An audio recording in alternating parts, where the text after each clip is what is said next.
तुम्हा माणसांची हाव काही संपत नाही, श्रीकृष्ण म्हणाला. मी विचारलं, काय झालं कान्हा? श्रीकृष्ण माझ्याशी बोलू लागला.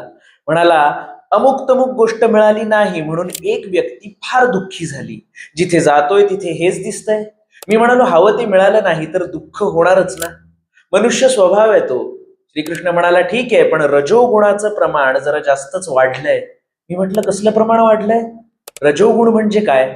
श्रीकृष्णाने सांगितलं, सत्वात् संजायते ज्ञानम रजसो लोभ एवच प्रमाद मोहौ तमसो भवतो ज्ञानमेवच. या श्लोकामध्ये 3 गुणांचा उल्लेख आहे, सत्व, रज आणि तम. सत्व गुणामुळे ज्ञान मिळतं, तमोगुण अज्ञान वाढवतो, आणि मी ज्या रजोगुणाबद्दल बोलत आहे तो लोभ वाढवतो. पटत असेल तर एक लाईक नक्की करा. मी म्हणालो, पण या भौतिक जगात राहायचं म्हणजे काही ना काहीतरी मिळवत राहावं लागणार. त्यात आम्ही माणसं लोभ होणारच, म्हणजे आम्ही सगळेच लोभी का रे? श्रीकृष्ण केवळ हसला. म्हणाला, हे बघ, ध्येय असणं, काहीतरी मिळवावं वाटणं हे ठीक आहे. त्यामध्ये तुमचा हेतू शुद्ध असेल तर चांगली गोष्ट आहे. पण रजोगुणाचा अतिरेक झाला की माणूस खूप लोभी होतो. हा लोभी माणूस मग फक्त फायद्यासाठी जगू लागतो. अशा व्यक्तीची लक्षणं मी तुला सांगतो. असं म्हणून श्रीकृष्ण रजोगुणी माणसाची 7 लक्षणे सांगू लागला. कमेंट मध्ये जय हरी लिहून जाणून घेऊ. लक्षण क्रमांक 1, सतत नवनवीन इच्छा तयार होणे. यावर मी लगेच म्हणालो की माणूस म्हटलं की इच्छा आल्या. श्रीकृष्ण म्हणाला, अरे थांब, ऐकून तर घे. इच्छा होणार हे मान्य, पण रजोगुणाचा अतिरेक झाला की इच्छांना मर्यादाच राहत नाही. मी म्हणालो, म्हणजे नेमकं काय होतं? श्रीकृष्णाने अत्यंत सोप्या शब्दात सांगितलं, मन धावत सुटतं आणि बुद्धी वाटेल तशी वागते. या इच्छांना तारतम्यच नसतं, पुढचा मागचा कुठलाच विचार नसतो. हे मला खरंच हवंय का की हे तात्पुरतं आहे याचाही विचार नसतो. मी म्हणालो, हे कशामुळे होत असेल? श्रीकृष्ण म्हणाला, सगळ्यात महत्वाचं म्हणजे अस्थिर मन. त्यातही आजकाल सोशल मीडियाद्वारे तुमच्या मनावर होत असलेला नको इतक्या माहितीचा भडीमार. मग मनाची चंचलता अजून वाढते.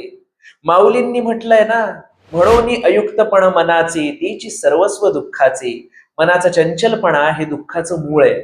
श्रीकृष्ण म्हणाला, ते असू दे, मनाची अस्थिरता ही इच्छांना हवं तिकडे धावू देते. मग दिवसांती एखादी गोष्ट मिळाली नाही तरी दुःख होतं. मी मध्येच श्रीकृष्णाला थांबवत म्हटलं, पण जर ती गोष्ट मिळाली तर?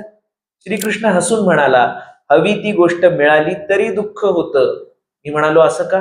कारण जी इच्छा असते ती अनेकदा तात्पुरती असते. एखादी गोष्ट मिळवल्यानंतर त्या व्यक्तीलाच प्रश्न पडतो, हे तर मला नको होतं. श्रीकृष्णाचं उत्तर विचार करायला लावत होतं. लक्षण क्रमांक 2, पैसे संपले तर काय ही भावना सतत असते. मी म्हणालो, कृष्णा, अरे जगण्यासाठी पैसे तर हवे. श्रीकृष्ण म्हणाला, मान्य आहे, भौतिक जगात सर्व्हाइव्ह करण्यासाठी ते असलेच पाहिजेत, पण अतिरेक लोभ वाढवतो, आणि लोभ वाढला की कितीही मिळालं तरी कमीच वाटतं. भरपूर पैसे असणाऱ्या व्यक्तीला सुद्धा टेन्शन असू शकतं की उद्या हे पैसे नसतील तर. मी म्हणालो, म्हणजे काही नसलं तरी अडचण आणि खूप असलं तरी अडचणच. श्रीकृष्ण याला जोडून 3रं लक्षण सांगू लागला. मित्रांनो, अशाच व्हिडिओसाठी चॅनलला आत्ताच सबस्क्राईब करून ठेवा. क्रमांक 3, हाव संपत नाही. श्रीकृष्ण सांगू लागला की अथांग सागर सगळं काही त्याच्या पोटात सामावून घेतो. कधी कधी वाटतं या समुद्राला देखील मर्यादा असाव्या. अति झालं तर तो समुद्र देखील म्हणेल की आता पुरे.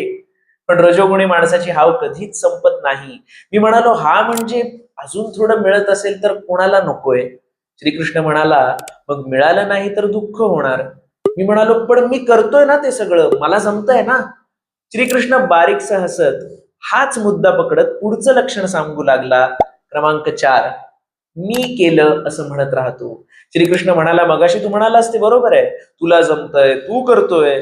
सगळी गडबड इथेच सुरू होते. माणूस सातत्याने मी केलं असं म्हणू लागतो, तेव्हा नकळत त्याचा अहंकार बळावतो. होय, रजोगुणी माणूस कर्म करतो, पण सतत मी केलं असं म्हणून तो माझ्यापासून मात्र दुरावतो. मी म्हणालो, कृष्णा, तुझ्याशी मैत्री तुटता कामा नये. श्रीकृष्ण म्हणाला, मग अहंकार तुझ्यापाशी फिरकता कामा नये. क्रमांक 5, पुण्य मिळवण्याचा प्रयत्न करतो. मी म्हणालो, प्रत्येकालाच पुण्य मिळवावं वाटतं, म्हणून प्रत्येक जण पुण्यकर्म करायचा प्रयत्न करतो. श्रीकृष्ण म्हणाला, प्रत्येकाला नाही वाटत. काहींना अजिबात वाटत नाही, काहींना खरंच वाटतं.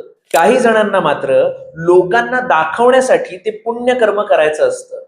ही माणसं रजोगुणी असतात.